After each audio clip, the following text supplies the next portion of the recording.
Welcome વિદ્યાર્થી મિત્રો. Mechanical properties of fluids for JEE and નીટના 7મા સેશનમાં આજે આપણે ફ્લુઇડ ડાયનેમિક્સને કમ્પ્લીટ કરવાના છે. તો આજનો આપણો ટોપિક છે વિસ્કોસિટી, શ્યાનતા. તો બર્નોલીનું જે સમીકરણ છે, બર્નોલી સમીકરણ એક આદર્શ પરિસ્થિતિ બતાવે છે. કઈ પરિસ્થિતિ બતાવે? આદર્શ પરિસ્થિતિ. કેવી રીતે આદર્શ પરિસ્થિતિ? તો તમને એની એક સમજૂતી આપું કે ધારી લો કે એક સમક્ષિતિજ નળી છે અને આ નળીમાં પ્રવાહીનું સ્તરીય વહન, ધારારેખી વહન થઈ રહ્યું છે. તો ક્વેશ્ચન આવો છે કે આ નળી ધારો કે 100 કિલોમીટર લાંબી છે અને તમે એક છેડેથી તરલ વી વેગથી દાખલ કરો છો. તો નંબર 1, આડછેદના દરેક બિંદુ પાસે શું તરલનો વેગ સરખો હશે? ના. હા, બર્નોલી સમીકરણમાં સરખો, પણ વ્યવહારમાં તમે જુઓ તો નળીના આડછેદના દરેક બિંદુ પાસે શું તરલનો વેગ સરખો હશે? તો ત્યાં આપણે અશ્યાન તરલ લીધેલું, તો ત્યાં આપણે અશ્યાન તરલમાં વેગ સમાન લીધેલો. બીજું કે આવું જ્યારે વહન થતું હોય, જો બર્નોલી સમીકરણનો એપ્લાય કરીએ ને આદર્શ તરલ માટે, અશ્યાન, સ્થાયી, અચક્રીય, અદભનીય, તો સમક્ષિતિજ નળીમાં એક વખત તમે તરલ વહન શરૂ કરી દીધું પછી એને ગતિ કરવા માટે, એને જાળવી રાખવા માટે કોઈ બાહ્ય પરિબળની જરૂર પડતી નથી. જ્યારે વ્યવહારમાં આપણને ખબર છે કે આવી નળીમાં જ્યારે તરલ જતું હોય તો એ અમુક અંતર કાપ્યા પછી જો તમે બાહ્ય પરિબળો લાગુ ન પાડો તો એ અટકી જાય છે, એની ગતિ અટકી જાય છે. તો કેમ થાય છે? તો એને સમજવા માટે આપણે સ્તરીય વહન એને સમજીએ. તો કે આકૃતિમાં એક સમક્ષિતિજ સપાટી પર ધારારેખી વહન થઈ રહ્યું છે, જેમાં પ્રવાહીના જુદા જુદા સ્તરો એકબીજામાં ભળી ગયા સિવાય એકબીજા પર સરકે છે. સપાટીના સંપર્કમાં રહેલું જે સ્તર છે એ સ્તર આસક્તિ બળને લીધે, જેની ચર્ચા આપણે નેક્સ્ટ સેશનમાં સરફેસ ટેન્શનમાં કરવાના છે, આસક્તિ બળને લીધે સપાટીના સંપર્કમાં રહેલું સ્તર સપાટીને ચોંટીને રહે છે. મતલબ કે આ સ્તરનો વેગ શૂન્ય હોય છે, પણ જેમ જેમ જેમ જેમ જેમ જેમ સપાટીને લંબ ઉપર તરફ જતા જઈએ તો આ સ્તરોનો વેગ વધતો જાય છે અને સૌથી ઉપરનું સ્તર હવાના સંપર્કમાં રહેલું મુક્ત સપાટી, એનો વેગ મેક્સિમમ થાય છે. આનો મતલબ કે પ્રવાહીના તમે કોઈ પણ બે સ્તર લો, દાખલા તરીકે મેં એક્સ અંતર એક સ્તર લીધું, એનો વેગ વી છે, તો એક્સ પ્લસ ડેલ્ટા એક્સ અંતર જે બીજું સ્તર છે એનો વેગ વી પ્લસ ડેલ્ટા વી છે. આમ બે સ્તરો વચ્ચે વેગનો તફાવત જોવા મળે. બીજા શબ્દોમાં કહું તો આ બે સ્તરો એકબીજા પર સાપેક્ષ ગતિ અનુભવે. તમારા એક હાથને બીજા હાથની સાપેક્ષે ગતિ કરાવો, સરકાવો, શું થશે? એક હથેળી પર બીજી હથેળી મૂકીને તમે સાપેક્ષ સરકાવો તો તમને શું જોવા મળશે? તો તમે તરત જ અનુભવશો કે બે હથેળીઓ વચ્ચે ઘર્ષણ બળ અનુભવાય છે. ઘન માધ્યમમાં સાપેક્ષ ગતિને અવરોધતું બળ, એનું નામ ઘર્ષણ બળ છે. પણ તરલ માધ્યમમાં જ્યારે આવા તરલના સ્તરો એકબીજાની સાપેક્ષે સરકતા હોય તો એમની ગતિને અવરોધતું જે બળ આવે તેને શ્યાનતા બળ કહેવાય. કયું બળ કહેવાય? શ્યાનતા બળ. તો અહીં એકબીજાથી ડેલ્ટા એક્સ જેટલા અંતર આવેલા વહનની દિશાને લંબ, બરાબર ધ્યાન આપજો. કોને? વહનની દિશાને લંબ એકબીજાથી ડેલ્ટા એક્સ જેટલા અંતર આવેલા બે પ્રવાહી સ્તરો વચ્ચેના વેગનો તફાવત જો ડેલ્ટા વી હોય તો ડેલ્ટા વી બાય ડેલ્ટા એક્સને આપણે વેગ પ્રચલન કહીશું. વેલોસિટી ગ્રેડિયન્ટ, વેલોસિટી ગ્રેડિયન્ટથી આપણે ઓળખીશું, જે સદિશ રાશિ છે. હવે આ બે ક્રમિક સ્તરો વચ્ચેના જે વેગના તફાવતને લીધે તેમની સાપેક્ષ ગતિને અવરોધતું જે બળ ઉત્પન્ન થાય, તેમની સાપેક્ષ ગતિને અવરોધતું જે બળ ઉત્પન્ન થાય તેને પ્રવાહીને તે બળને શ્યાનતા બળ કહે છે. અને આ ગુણધર્મને પ્રવાહીની શ્યાનતા કહે છે. તો અહીં બે ક્રમિક સ્તરો વચ્ચે ઉદ્ભવતું શ્યાનતા બળ ન્યૂટને પ્રાયોગિક રીતે શોધી કાઢ્યું. આવું શ્યાનતા બળ બે બાબતો પર આધાર રાખે છે. નંબર 1, સંપર્ક સપાટીઓના ક્ષેત્રફળના તે સમપ્રમાણમાં હોય છે. મતલબ કે સ્તરો એકબીજાની સાથે કેટલી સપાટી શેર કરે છે, કેટલા સંપર્કમાં રહેલા છે, એના સમપ્રમાણમાં છે. સ્વાભાવિક છે કે નાની નહેર હોય બરાબર અને મોટી નદી હોય, તો નાની નહેરમાં ધારો કે અત્યંત ધીમું વહન તમે ધારી લો, તો ઓછા ક્ષેત્રફળવાળું સ્તર બીજા સ્તરના સંપર્કમાં હશે. જ્યારે વિશાળ પટમાં વહેતી નદી એનું ખૂબ મોટું લેયર, ખૂબ મોટું સ્તર બીજા સ્તરના સંપર્કમાં છે. પરિણામે નહેરમાં પાણીની ઝડપ વધારે હોય, નદીમાં પાણીની ઝડપ ઓછી હોય.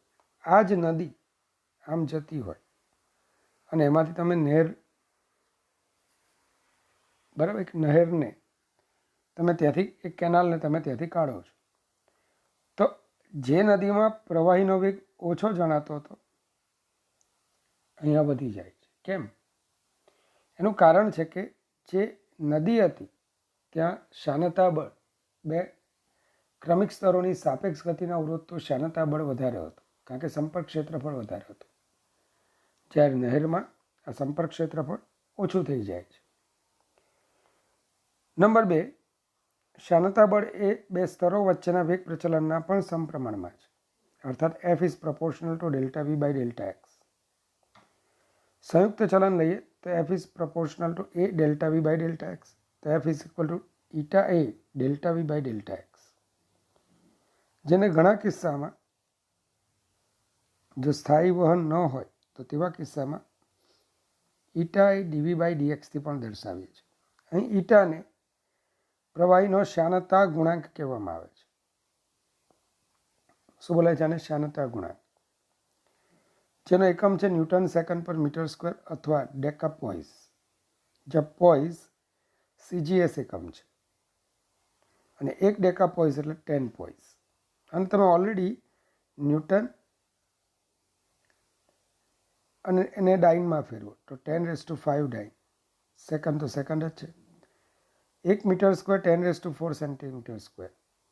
તો તમે જેવા ફેરવશો તો newton second per metre square is equal to 10 times dyne second per centimetre square. અને આ એકમને મહાન વિજ્ઞાની પોઇસિલીની યાદમાં પોઈસ તરીકે આપણે ઓળખીએ છીએ.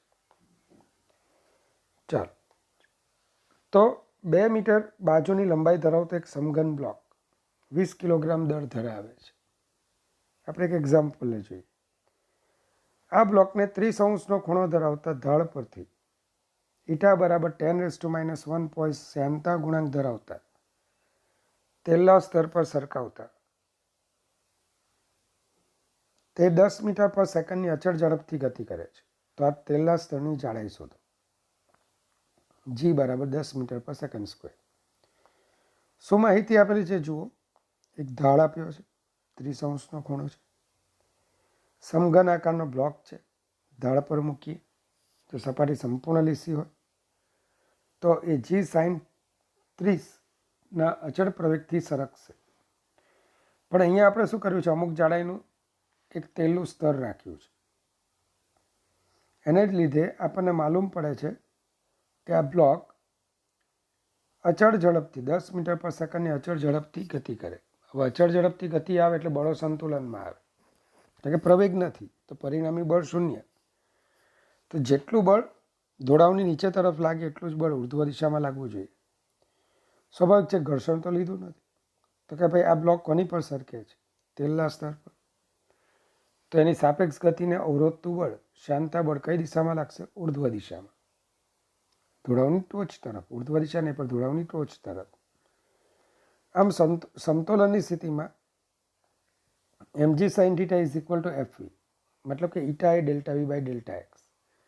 ચલો આપેલી માહિતી જોઈએ તો બ્લોકની બાજુની લંબાઈ 2 મીટર છે, વેગનો તફાવત 10 મીટર પર સેકન્ડ, ડેલ્ટા એક્સ શોધવાનું છે, ઈટા 10⁻⁻1 પોઈસ. હમણાં જ જોયું કે પોઈસ CGS એકમ છે, જ્યારે એને MKSમાં ફેરવવાનું હોય તો 10⁻⁻1 વડે ગુણવાના. તો 10⁻² newton second per metre square. હવે બ્લોક અચળ વેગી ગતિ કરતો હોવાથી mg sin θ is equal to શું થાય? fv. માટે 20 × 10 sin 30 eta A delta v by delta x. Simple calculation છે. ડેલ્ટા એક્સને કરતા બનાવો તો 4 × 10⁻³ મીટર અથવા 4 મિલીમીટર તમને આન્સર મળશે. મિત્રો આના પછીનો જે એક્ઝામ્પલ છે ને એ ખરેખર બહુ જ ક્રિટિકલ એક્ઝામ્પલ છે. ધ્યાનપૂર્વક જોજો કે આકૃતિમાં બે સમઅક્ષીય નળાકારો વચ્ચે ઈટા જેટલો શાંતતા ગુણાંક ધરાવતો પ્રવાહી ભરવામાં આવેલ છે.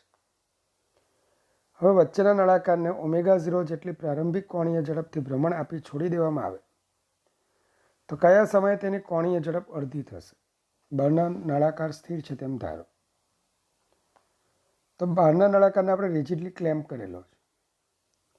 તો ક્વેશ્ચનમાં શું પૂછ્યું છે જુઓ, બે સમઅક્ષીય નળાકારો છે, એમની વચ્ચે ઈટા શાંતતા ગુણાંક ધરાવતો પ્રવાહી છે. તો શું કરીએ કે ભાઈ વચ્ચેના નળાકારને ω0 જેટલી કોણીય ઝડપથી ફેરવીને છોડી દઈએ તો એની વક્ર સપાટી પર પ્રવાહીનું શું લાગતું હોય છે? શાંતતા બળ. અને આવું શાંતતા બળ લાગવાને કારણે એની ગતિ ધીમી પડે. શાંતતા બળને લીધે આ ચાક ગતિની વિરુદ્ધમાં વિરોધક ટોર્ક ઉત્પન્ન થાય. તો આને આપણે જ્યારે આ રીતે જોઈએ, નળાકારને આપણે ટોપ વ્યૂથી જોઈએ તો તમે એના વર્તુળાકાર આડછેદ જોઈ શકશો. વચ્ચે અહીંયા પ્રવાહી છે. ધારો કે ω_r1 કોઈક સમયે એની ઝડપ ω_r1 છે, v બરાબર r ω. તો એની સાપેક્ષ ગતિને અવરોધતું શાંતતા બળ એને અનુરૂપ ટોર્ક સમઘડી દિશામાં લાગશે. ધારો કે આ વિષમઘડી ફરતો હોય તો અવરોધક ટોર્ક કઈ દિશામાં લાગશે? સમઘડી દિશામાં. તો સૌથી પહેલાં તો આપણે એ જોઈ લઈએ શાંતતા બળ. તો કે આપણો જે આ નળાકાર છે એની સંપૂર્ણ વક્ર સપાટી પ્રવાહીના સંપર્કમાં છે. તો નળાકાર પર લાગતો શાંતતા બળ eta A delta v by delta x અથવા dv બાય dx. મિત્રો અહીંયા જોવા જેવું છે, વક્ર સપાટી સંપર્કમાં છે તો 2πr મતલબ કે 2π કેપિટલ R1 × L અને dv બાય dx. તો dv બે ક્રમિક સ્તરો વચ્ચે વેગનો તફાવત. તો જે રિજિડલી ક્લેમ છે ત્યાં વેગ શું હશે? 0. અને અહીંયા વેગ કેટલો છે? તો કે ω_r1. તો ω_r1 અહીંયા 0 બરાબર. ધ્યાન આપજો, મેં લખ્યું જ છે e બરાબર 0 ને ω_r1. અને ડેલ્ટા એક્સ મતલબ કે બે સ્તરો વચ્ચેનો અંતરનો તફાવત. કેટલું અંતર છે? R2 - R1. ફરીથી ડેલ્ટા વી ω_r1 - 0 અને delta x R2 - R1. Simplification આપીએ તો R1 × R1 R1² થશે. બાકીના પદોને ગોઠવીએ તો નળાકાર પર તેની ચાક ગતિની વિરુદ્ધમાં લાગતો પુનઃસ્થાપક torque τ is equal to F × R1.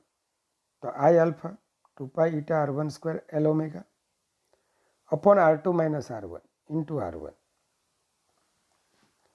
ચલો I શું છે? તો નક્કર નળાકાર આપણે લઈ લેવાનો mr²/2 એની ભૌમિતિક અક્ષને અનુલક્ષીને જડત્વની ચાક માત્રા. પણ અહીંયા એક બહુ અગત્યનું સ્ટેપ છે, ત્યાં આપણો કોણીય પ્રતિપ્રવેગ છે. તો alpha is equal to -dω/dt is equal to 2 pi eta R1 cube L omega upon R2 minus R1.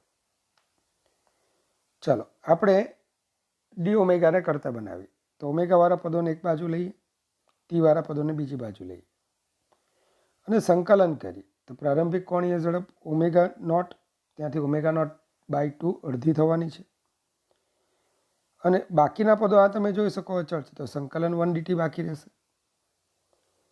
ચલો ઇન્ટિગ્રેશન 1/x dx, તો તમે જાણો જ છો ln x. તો ln ઓમેગા નોટ થી ઓમેગા નોટ બાય 2, તો પહેલાં ln ઓમેગાને બદલે ઓમેગા નોટ બાય 2 લખો, માઇનસ ln ઓમેગા નોટ, તો minus 4 pi eta R1L upon m R2 minus R1 t minus 0. તો ln omega naught minus ln omega naught by 2 4 pi eta R1 LT upon m R2 minus R1. શું કર્યું મેં? માઇનસનું ચિહ્ન અહીંયા alternate કરી નાખ્યા પદ. ln x minus ln y, તમને ખબર છે ln x ભાગ્યા y. તો ઓમેગા નોટ બાય 2 ટીને કરતા બનાવી દઈએ, તો આ રીતનું પદ બનશે. ઓમેગા નોટ કેન્સલ, તો 2 ઉપર આવી જશે. તો t is equal to m R2 minus R1 ln 2 upon 4 pi eta R1L. તો કે આવો મજાનો પ્રશ્ન આપણે સોલ્વ કર્યો. શ્યાનતાનો આધાર કોના પર છે? તો સૌથી પહેલાં તરલના તાપમાન પર. જેમ તાપમાન વધે તેમ પ્રવાહીરૂપ તરલમાં શું થાય? એના અણુઓની સરેરાશ ગતિ ઉર્જા વધે. આથી અણુ વચ્ચેનું અંતર વધે, પરિણામે ઘનતા ઘટે અને એના પરિણામે તરલની શ્યાનતામાં શું થાય છે? ઘટાડો. તરલ પાતળું બને. એનાથી ઉલટું તાપમાન વધતા વાયુરૂપ તરલની શ્યાનતા વધે છે. તો કેમ આવું વધે? કે ભાઈ અસ્તવ્યસ્ત ગતિ વધે, અથડામણો વધે કણો વચ્ચેની, અને પરિણામ સ્વરૂપ ત્યાં શ્યાનતા બળમાં શું થાય છે? વધારો. ચલો બીજો આનો આધાર છે તરલના દબાણ પર,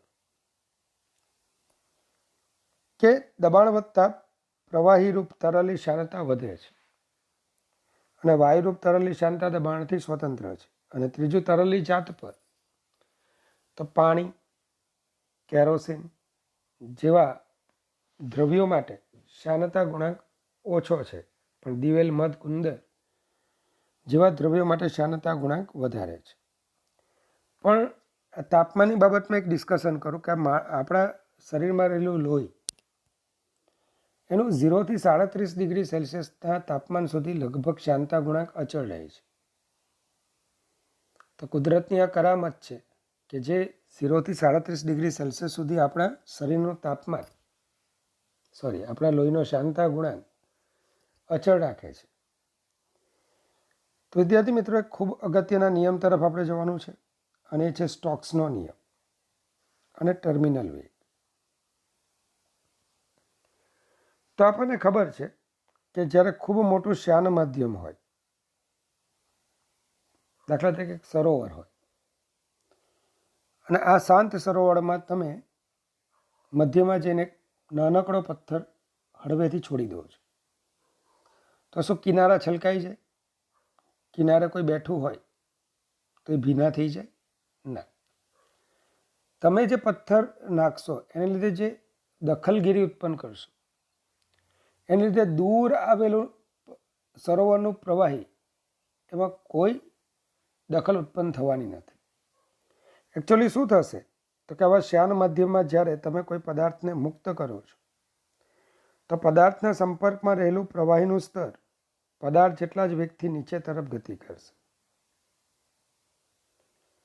હવે આની સાપેક્ષ ગતિ જ્યારે અતિ દૂરનું સ્તર સ્થિર હશે, એનો મતલબ કે એક સ્તર પદાર્થના વેગ જેટલા જ વેગથી ગતિ કરે છે, અને બીજું સ્તર ખૂબ દૂર આવેલું સ્તર સ્થિર છે, મતલબ કે આ સ્તરો વચ્ચે સાપેક્ષ ગતિ થાય છે. અને આ સાપેક્ષ ગતિનું અવરોધતું બળ, શ્યાનતા બળ ઉર્ધ્વ દિશામાં લાગે છે. આમ આના પરિણામે પદાર્થ હવામાં જે રીતે મુક્ત પતન પામતો હતો એના કરતાં કે હવામાં કેવી રીતે મુક્ત પતન પામતો, જી જેટલા અચળ પ્રવેગથી, તેના કરતાં આપેલ કિસ્સામાં પદાર્થનો પ્રવેગ કંઈક બદલાય છે.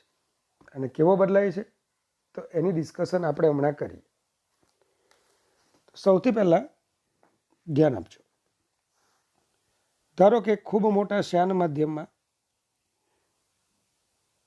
સ્મોલ આર ત્રિજ્યાનો નાનો અને લીસો ગોળો મુક્ત પતન પામે છે. આ ગોળાના દ્રવ્યની ઘનતા આપણે રો લીધી છે, અને જે પ્રવાહીમાં એ મુક્ત પતન પામે છે એ પ્રવાહીની ઘનતા રો નોટ છે, અને પ્રવાહીનો શ્યાનતા ગુણાંક ઈટા છે. હવે આ પદાર્થ પર લાગતા બળો વિચારો. તો પહેલું બળ એનું વજન બળ mg, જ્યાં m એટલે ગોળાનું દળ. દળ બરાબર ઘનતા ગુણ્યા કદ એટલે 4/3 πr³ ρg. બીજું બળ લાગશે ઉત્પ્લાવક બળ, F2 = m0g, જ્યાં m0 વિસ્થાપિત થયેલા પ્રવાહીનું દળ છે. હવે સ્વાભાવિક છે, સંપૂર્ણ પદાર્થ ઉભેલો છે તો વિસ્થાપિત થયેલા પ્રવાહીનું દળ એટલે ઘનતા ગુણ્યા કદ 4/3 πr³ ρ0g. જેટલું પદાર્થનું કદ એટલું જ વિસ્થાપિત થયેલા પ્રવાહીનું કદ. હવે સ્ટોક્સના નિયમને આધારિત લાગતું શ્યાનતા બળ. તો સ્ટોક્સનો નિયમ મેં કોઈ વિધાન લખ્યું નથી કે સ્મોલ આર ત્રિજ્યાનો નાનો લીસો ગોળો જ્યારે ખૂબ મોટા શ્યાન માધ્યમમાં ગતિ કરે તો તેના પર લાગતું વેગ આધારિત અવરોધક બળ 6π η હોય છે. આ સમીકરણ એ સ્ટોક્સનો નિયમ રજૂ કરે છે. આમ ગોળા પર લાગતું પરિણામી બળ F = F1 અધો દિશામાં, F2 ઉર્ધ્વ દિશામાં, F પણ ઉર્ધ્વ દિશામાં. તો પરિણામી બળ 4/3 πr³ ρg - 4/3 πr³ ρ0g - 6π ηrv થશે. મિત્રો, અહીંયા બે વસ્તુ ખાસ શોધવાની છે. પહેલું શોધવાનું છે પ્રારંભિક પ્રવેગ કેટલો. તો પ્રારંભિક પ્રવેગ, તો આપણા આ સમીકરણમાં પ્રારંભમાં મુક્ત પતનમાં વેગ શું હોય? 0. તો f બરાબર 0 હોવાથી સમીકરણ 1 પરથી F = 4/3 πr³ ρg - 4/3 πr³ ρ0g, કારણ કે શ્યાનતા બળ 0 થઈ જશે. પદાર્થ પરનું પરિણામી બળ એટલે એનું જ દળ, એનો જ પ્રવેગ ma0. તો 4/3 πr³ ρ e0 = 4/3 πr³ g ρ - ρ0. બરાબર ધ્યાન આપજો. તો આના પરથી a = ρ - ρ0 g/ρ. મેં કેમ આને પ્રારંભિક પ્રવેગ કીધો? શું તરલમાં પદાર્થની ગતિ શું આટલા અચળ પ્રવેગથી થશે? તો જવાબ છે ના. કેમ? જેવો આ પદાર્થ શ્યાન માધ્યમમાં મુક્ત પતન પામીને એની ઝડપ પ્રવેગ હોવાને કારણે ઝડપ વધારતો જાય, તો એના પર ઉર્ધ્વ દિશામાં એક બળ લાગવાની શરૂઆત થાય, જે બળને આપણે કહીએ છીએ શ્યાનતા બળ. આવું બળ લાગવાને કારણે પરિણામી બળ ઘટતું જાય, અને બળ ઘટે તો પ્રવેગ ઘટે, કારણ કે દળ તો અચળ છે. પ્રવેગ ઘટે છે પણ ઝડપ વધે જ છે, કારણ કે પ્રવેગનું મૂલ્ય ઘટ્યું. પ્રવેગ તો છે કે નહીં? પહેલાં ધારો કે પ્રવેગ 10 મીટર/સેકન્ડ² હોય તો વેગમાં 1 સેકન્ડમાં 10 એકમનો વધારો થતો હોય, પણ હવે પ્રવેગ 6 મીટર/સેકન્ડ² થઈ ગયો. મતલબ કે હવેના પછી એક સેકન્ડમાં વેગમાં 6 મીટર/સેકન્ડનો વધારો થશે. હા, પહેલાં જે 10 થતો તેને બદલે હવે 6 થયો, પણ વેગ તો વધશે જ. અને જો વેગ વધશે તો 6π ηrv મુજબ આમાંથી બાદ થતી કિંમત વધશે, તો પરિણામી બળ ઘટશે. આમ પદાર્થ સતત ઘટતા પ્રવેગવાળી ગતિ કરે છે. પદાર્થ સતત ઘટતા પ્રવેગવાળી ગતિ કરે છે, અને એક સ્થાન એવું આવશે કે જ્યાં પદાર્થનો સતત ઘટતા પ્રવેગવાળી ગતિ, તો એક સમય એનો પ્રવેગ 0 થઈ જશે. અને જ્યારે પ્રવેગ 0 થશે ત્યારે પદાર્થ આપેલ બળોની અસર હેઠળ સંતુલનમાં હશે. મતલબ કે જો સ્થિર હોય તો સ્થિર રહે, ગતિમાં હોય તો એ પોતાની અચળ વેગી ગતિ ચાલુ રાખે. તો અહીં શું થશે તો કે પદાર્થ પોતાની અચળ વેગી ગતિ આટલા વેગથી ચાલુ રાખશે. તો આ છેવટનો વેગ, અંતિમ વેગ, એને આપણે બોલીએ છીએ ટર્મિનલ વેગ. તો હવે ધ્યાન આપજો, ટર્મિનલ વેગની સ્થિતિમાં F1 is equal to F2 plus F of VT, મતલબ કે 4/3 pi R cube rho g is equal to 4/3 pi R cube rho naught g plus 6 pi eta R VT. તો 6 pi R eta R VT કરતા બનાવી 4/3 pi R cube g common નીકળશે, rho minus rho naught. તો VT is equal to 2/9 R square g rho minus rho naught upon eta. તો આ સૂત્રને તમારે વિદ્યાર્થી મિત્રો બરાબર મોડે કરવાનું છે.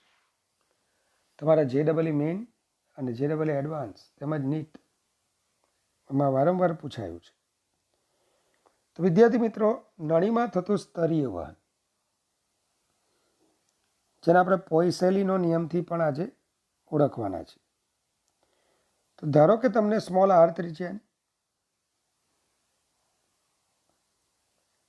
અને એલ લંબાઈની એક નળી આપેલી છે અને એમાં ઈટા શ્યાનતા ગુણાંક ધરાવતા પ્રવાહીનું સ્તરીય વહન થઈ રહ્યું છે.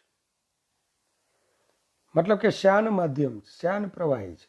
અશ્યાન પ્રવાહી હોત તો દરેક બિંદુ પાસે, આડછેદના દરેક બિંદુ પાસે તરલનો વેગ કેવો હોત તે સમાન. પણ અહીં શ્યાન માધ્યમ હોવાને કારણે બે ક્રમિક સ્તરો વચ્ચે શ્યાનતા બળ લાગતું હોય અને એવા બળને લીધે તરલની ગતિ અવરોધાતી જોવા મળે. તો આપણે નળીની અક્ષથી, આ છે નળીની અક્ષ, અક્ષથી એક્સ અંતર આવેલા નળાકાર પ્રવાહી સ્તરોનો વેગ આપણે શોધવાનો છે. વિદ્યાર્થી મિત્રો, જ્યારે નળીમાં વહન થાય ને ત્યારે આવા નળાકાર સ્તરો એકબીજા પર સરકતા હોય છે. આવા જે નળાકાર સ્તરો હોય તે એકબીજા પર શું કરતા હોય? સરકતા હોય છે. તો આવા એક નળીની અક્ષથી એક અંતર આવેલા નળાકાર સ્તરનો વિચાર કરીએ કે જેનો વેગ v આપણે શોધવા માંગીએ છીએ.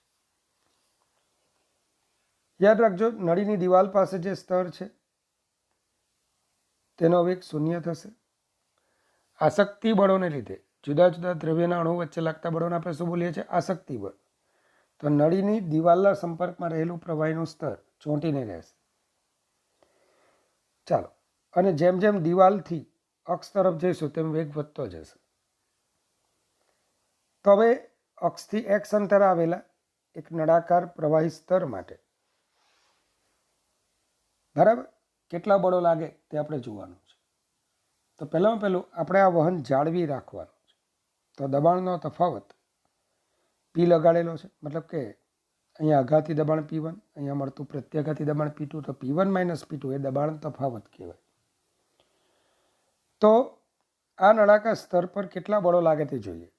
તો એક તો આપણે દબાણના તફાવતને લીધે લાગતું બળ F એક્સટર્નલ, તો πx² P1 minus πx² P2, મતલબ કે πx² common, P1 minus P2 મતલબ કે P.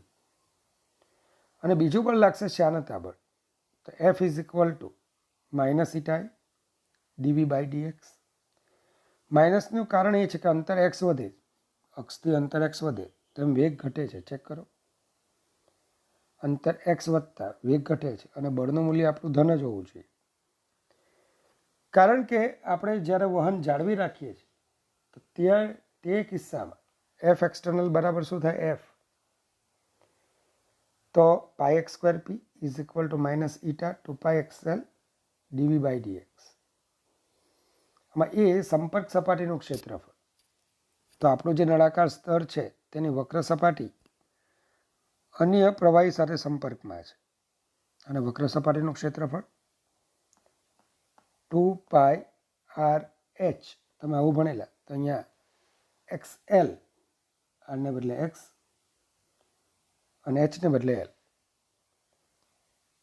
ચાલો, તો હવે dv ને કરતા બનાવી દો. અને સંકલન લઈ લો, પણ સંકલનની લિમિટ x બરાબર r પાસે વેગ શું હતો? 0.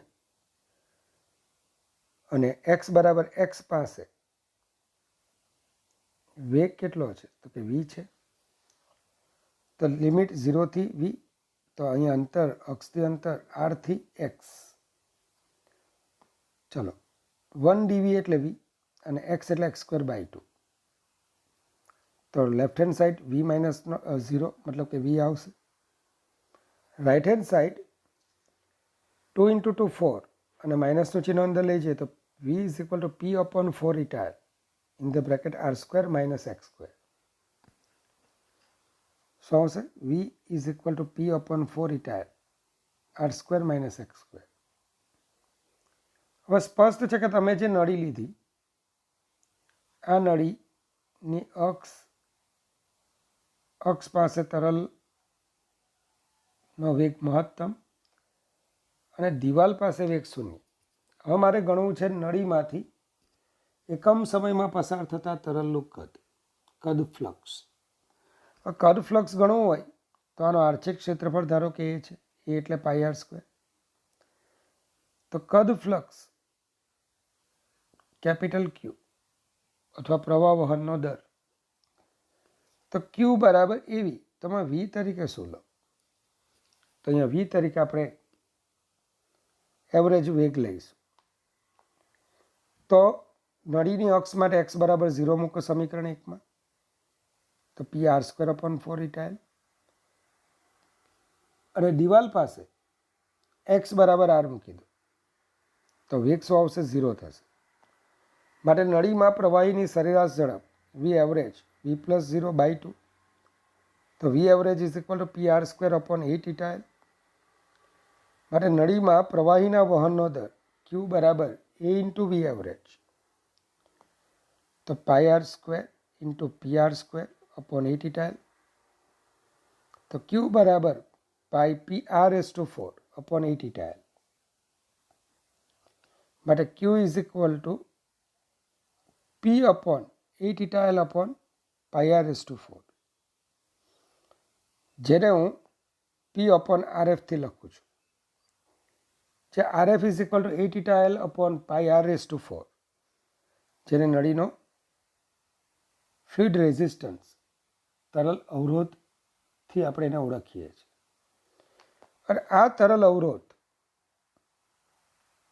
બરાબર એ આપણા ઉષ્મા પ્રવાહ કે વિદ્યુત પ્રવાહના અવરોધની જેમ જ વર્તે છે. એક સિમ્પલ એપ્લિકેશન સમજાવો. તમને આ રીતે બે નળીઓ, એક 2r ત્રિજ્યાની નળી છે અને બીજી r ત્રિજ્યાની નળી છે, જેને આ રીતે તમે ચોંટાડેલી છે. આની ત્રિજ્યા r છે. એક પછી એક જોડેલી હોય તો સાતત્યનું સમીકરણ શું કહેશે? બંનેમાં કદ ફ્લક્સ, તરલ વહનનો દર સમાન હશે. આવા જોડાણને આપણે નળીઓનું શ્રેણી જોડાણ કહીએ છીએ. સામાન્ય રીતે તમને દબાણ તફાવત ગણવાનું પૂછે તો ધારો કે અહીંયા દબાણ P1 છે, અહીંયા P2 છે. P કેટલું? બંનેના જોઈન્ટ પાસે P કેટલું? તો તમે શું કરશો? તો બંનેમાં વહનનો દર સમાન છે. ક્લિયર? વહનનો દર સમાન છે.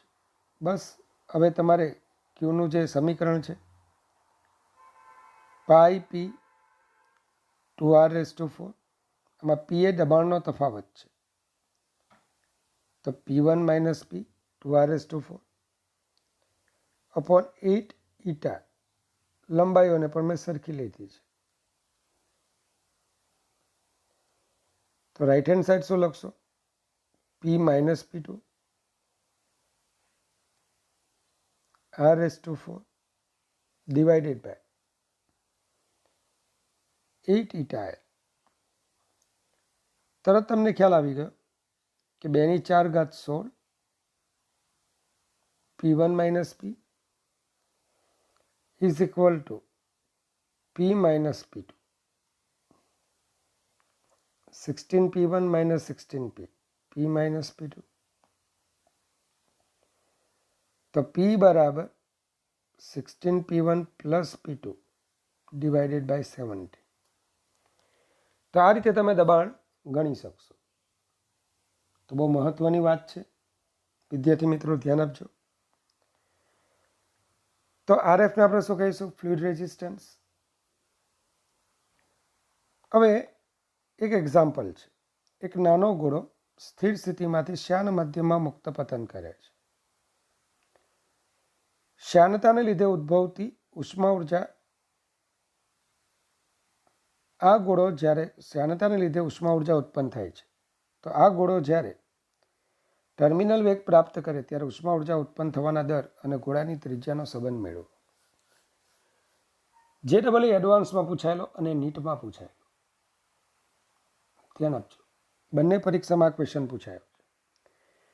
તો ઉષ્મા ઉર્જા એટલે શું? તો તમને એક સિમ્પલ વસ્તુ ખ્યાલ હોવો જોઈએ કે જ્યારે જ્યારે અવરોધક બળો આવે ને એટલે ઉર્જાનો વ્યય લાવે. અવરોધક બળો આવે, ઉર્જાનો વ્યય લાવે. અને અહીંયા ચોખ્ખું જ કીધું છે કે ભાઈ જે અવરોધક બળ છે એ ઉષ્મા ઉર્જા સ્વરૂપે ઉર્જાને વિખેરણ કરે છે. ઉર્જા ગુમાવવાના દરને આપણે પાવર પણ કહીએ છીએ. તો અહીંયા પહેલાં એ જુઓ કે કોને લીધે ઉર્જા ગુમાવાય છે? તો કે ભાઈ શ્યાનતા બળને લીધે. તો સ્મોલ r ત્રિજ્યાના ગોળા પર જ્યારે v વેગથી ગતિ કરે ત્યારે લાગતું શ્યાનતા બળ 6 પાઈ ઈટા RVT થાય. આથી ઉષ્મા ઉત્પન્ન થવાનો દર dH/dt, જેને પાવર પણ કહીએ છીએ, તો FVT, મતલબ કે અવરોધક બળે કરેલું કાર્ય એને અનુરૂપ મળતો પાવર FVT. પાવરનું સૂત્ર તમને ખબર છે, બળ અને વેગનો ગુણાકાર. ચાલો, તો 6 pi eta RVT into VT, તો 6 pi eta RVT whole square. VTની કિંમત તમે જાણો જ છો, 2/9 R²G upon eta rho minus rho naught. આ સમીકરણ તમે જાણો છો. ફક્ત સાદુરૂપ આપો એટલે તમને ખ્યાલ આવશે કે R² સ્ક્વેર R⁴ અને R ની 1 ઘાત, મતલબ કે ટોટલ R ની 5 ઘાત. તો ઉષ્મા ગુમાવવાનો દર dH/dt એ R ની 5 ઘાતના સમપ્રમાણમાં છે. તો વિદ્યાર્થી મિત્રો, આની સાથે આપણું ફ્લુઇડ ડાયનેમિક્સ અહીં કમ્પ્લીટ થાય છે. આગળનો ટોપિક જે ખૂબ અગત્યનો છે, જેને આપણે પૃષ્ઠતાણ સરફેસ ટેન્શન કહીશું, અને એમાં એ ચેપ્ટરનો આપણો અંતિમ પડાવ પણ છે. અને એમાં આ ચેપ્ટર ખૂબ મોટું છે, નાના નાના બધા ટોપિક આપણે કવર કરેલા છે. તો હવે છેલ્લો જે ટોપિક છે પૃષ્ઠતાણ, તો એને આપણે નેક્સ્ટ સેશનથી આગળ વધારીશું. તો ભગવાન પાસે ફરી પાછા તમારા માટે ખૂબ સારા આશીર્વાદની હું માંગણી કરું છું. ભગવાન તમને ખૂબ ખુશ રાખે. Goodbye, take care, God bless you infinitely all my students.